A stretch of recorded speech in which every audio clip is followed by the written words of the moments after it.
Okay, so it's Monday, September 26th, 11:26 in the morning, not in the morning, at night.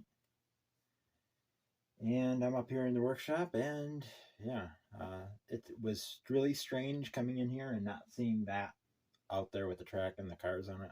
That was really strange. But what we're going to be doing today is we are going to be marking the foam board. I don't know if I'm going to cut it tonight. I don't have the hot knife up here. In fact, I'm not sure where I put it. I don't know. I just don't know. I don't know. I don't know where it went. It's got to be downstairs someplace. I must have put it in a pile of boxes somewhere and don't remember where I put it. Or I brought it up here and I don't remember where I put it up here. Yeah, I don't know where I put it. I don't think this is it over here. I think this big box is too small. No, that's a box from Trackside Mike. That's a box that the CN locomotive came in. I have two tape measures up here. My 30-foot Stanley and my 10-foot Black & Decker. I only need the 10-foot. I forgot the 30-foot was up here. So, kind of wanted to go rail fanning on my birthday. It's my 30th birthday today, unfortunately. But it was raining and it was just icky and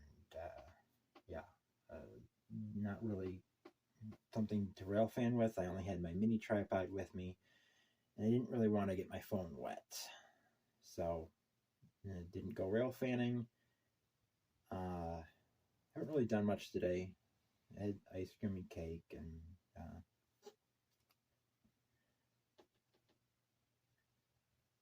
so I'm going to stop the video right now because I got to do a quick calculation on the calculator on my phone. Okay, so now we have the thing marked done, and I was videotaped part of this, but it was getting too long, and I decided no, I'll just mark it out off camera, and then we'll go with this. You can see this line over here. This is the edge of the depot module. Then we have the 80-foot grass plot. Now, I altered some of the measurements a little bit. In HO scale, the depot would be 4.4 inches wide. I widened it to 4.5. It's easier. My measuring tapes have 16/8.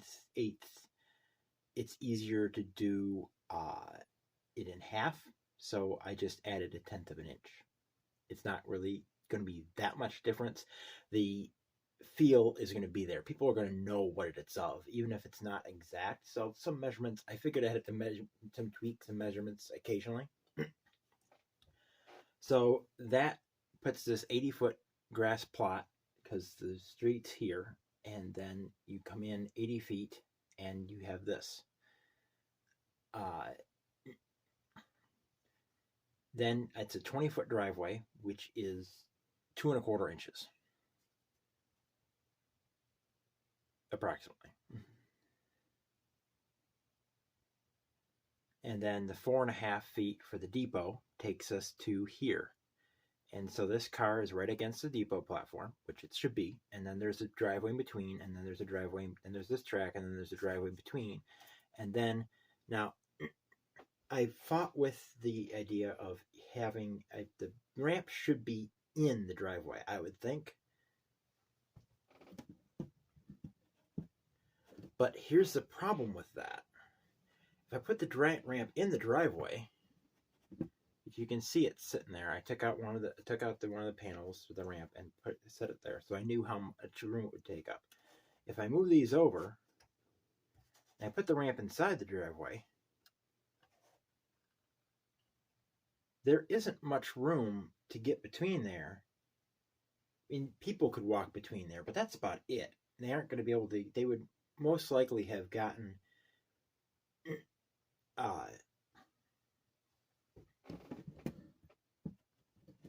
teams of horses and wagons in there or trucks in there. Now I'm going to have to ask someone who lived in the area when it was in use, which was 1960, was the last time it was in use, and ask them if they remember how wide it was between the tracks. I don't know if I can find any pictures of it. Now, supposedly there's a lot of pictures of the depot in the surrounding area, but I went to the historian's office and they didn't provide me with any. The map that they provided me with, it was basically useless. I mean, it showed sort of how one track went, and that was about it. It wasn't exactly how I expected it to be. The Sanborn maps are available online. I can look at them for free, but they don't show the one section I needed to see. They show this. They show the depot. They show the elevator factory. That's fine. There's now it's Montgomery Lumber. It was a feed and coal dealer at that time, I believe. That I think there was actually 2 tracks there. The map only shows 1, and the Sanborn maps don't show it at all. They skip over that part, which I'm not quite sure why. Either they didn't put that up online or what. So I got to do a little bit more research and see, and trying to find out. I have the guy's phone number. Someone's phone number. I can text him tomorrow because it's too late now, because it's 11:30 at night, midnight, somewhere around there, and find out how much space, if he can guess how much space was between each car. If there was enough room for a freight car, like a freight car between there, or vehicles between there, I'm going to have to go with this, and have the ramp outside, the ramp over here. If there wasn't very much space between them, if there wasn't enough space to get a vehicle between them, then I can go with this, and I can put the creek right here. And if not, I didn't draw out these lines very far, because if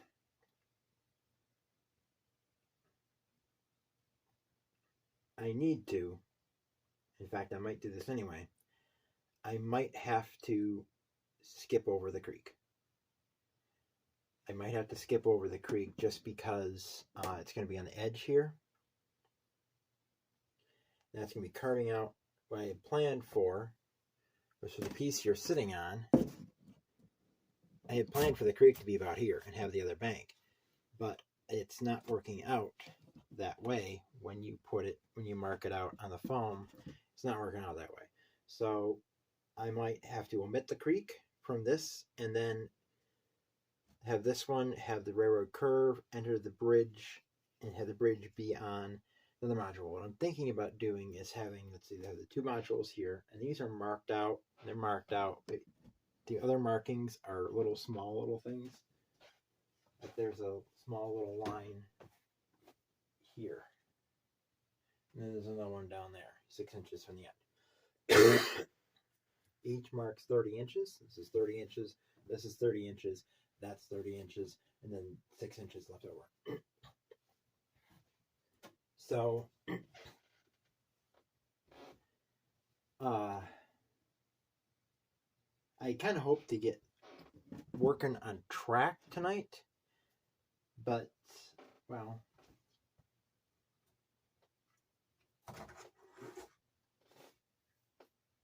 there, piece of track is on the thing, on top of everything, on top of the pen, and I use these as a sharp thing to rip open that package.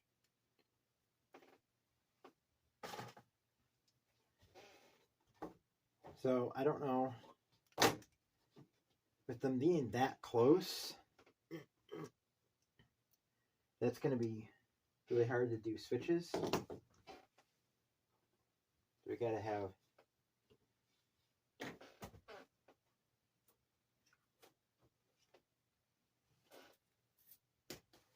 so have these tracks, and then they'll go into a switch, and then that will go out like that, and this will go in like that. And if they're really close together, it doesn't really look prototypical. So I'm thinking that there had to have been room. It doesn't really when being that close together, it doesn't really match up with the maps. So what I'm thinking is that there had to have been a wider driveway. It couldn't have been that close, because at that close, you would be having difficulty with people getting through there. I mean, HO scale people aren't that big, but still, there's no way to really get between there. So I'm more going with the idea that it was like this, because the description says there was a driveway between each track.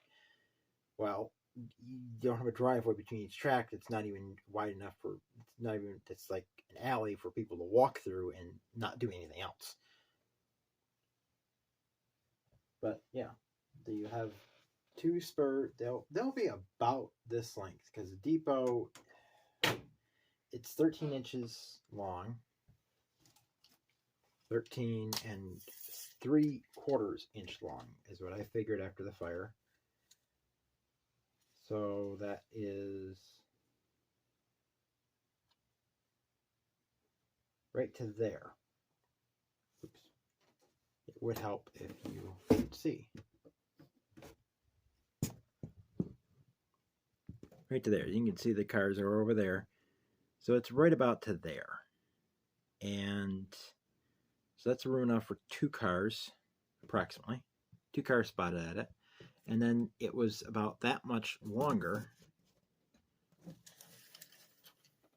So you go up to 28, 29 and a half, something like that. So that's the track coming down to here. And the cars are way down there. So you'll have room for 4 cars on these 2 spurs, and then they go to the first switch, and that's a little bit separated. We'll have a little bit of a straight section, of flex track.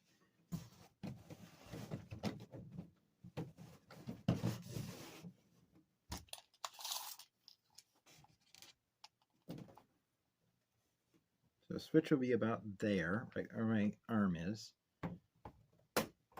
Well, there, about where my elbow is. And then it'll have a switch.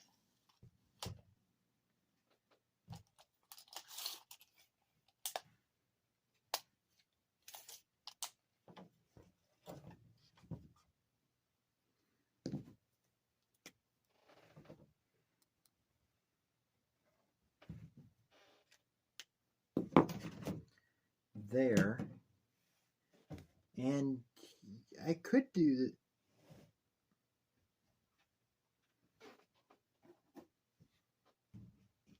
no, I can't. I was thinking I might be able to do the other switch on the first module, but no, that's not gonna work.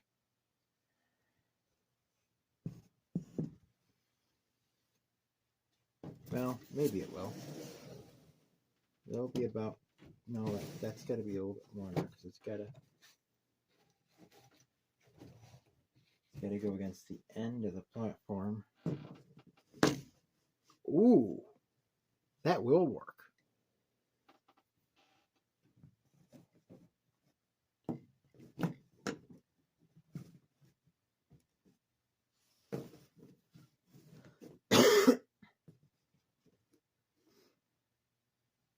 Huh. If I put that switch right there,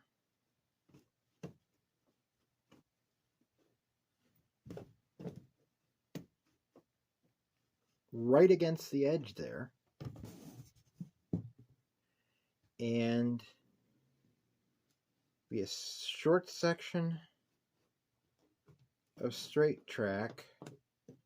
I wish these were longer, because that should be one or two longer. That should be a little bit longer, and it's not. Which is kind of disappointing. Now I'd like to have the left hand into a right hand, But that hits right here, and with the switch things, I could put it over here. I could probably put it over there, but then you'd still have these hitting.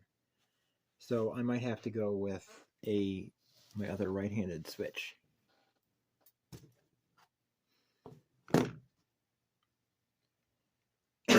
Which would also work because the track that goes to the depot curved out quite a bit before it went to the depot. So that could work. In fact, I think that will work fine. Yeah. So we'll have two left-handed switches at the depot. They'll fit right on this module. There was some type of shed here, and then there was a gas station right about where the camera is. And that will be modeled. And then we'll have a little bit of track on the other module just to get the buildings of the elevator factory away from the edge, and that'll work great. So that's it for this video. This is going longer than I planned, but get a little bit of working out issues in here.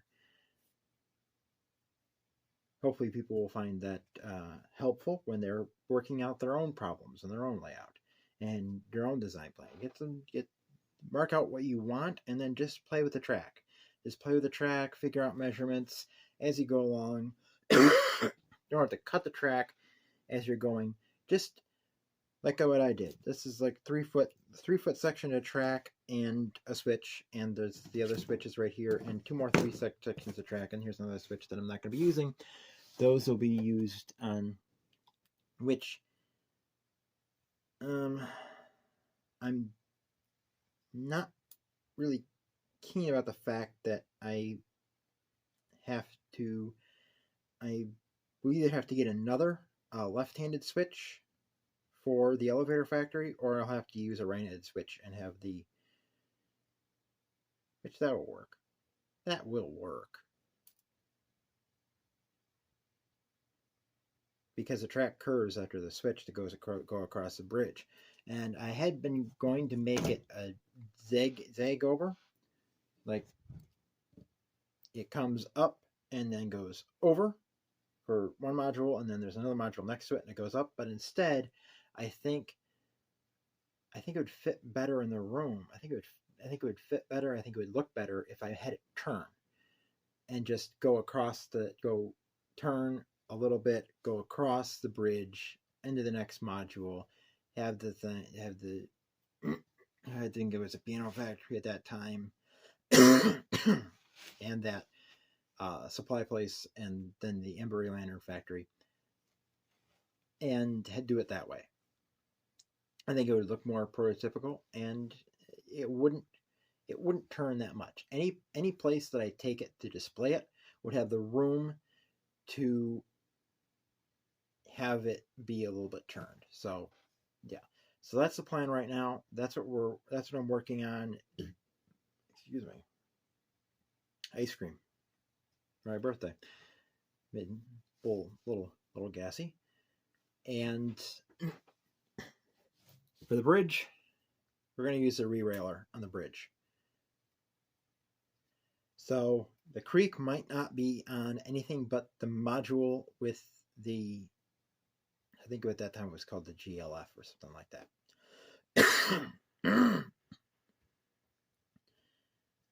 This is about the length of the bridge, approximately, something like that. If it's not, the bridge might only be that long, so we'll just have the approach the bridge, whatever. So that's it for this video. I gotta edit this together and then get it uploaded either tomorrow or Wednesday. I don't know when this will go up. You'll see it when it goes up. So from CP Silver Springs, milepost 368 in the Norfolk Southern Tier line. Keep on loving trains, and always remember, the refrigerated boxcars are boxcars. Tim out.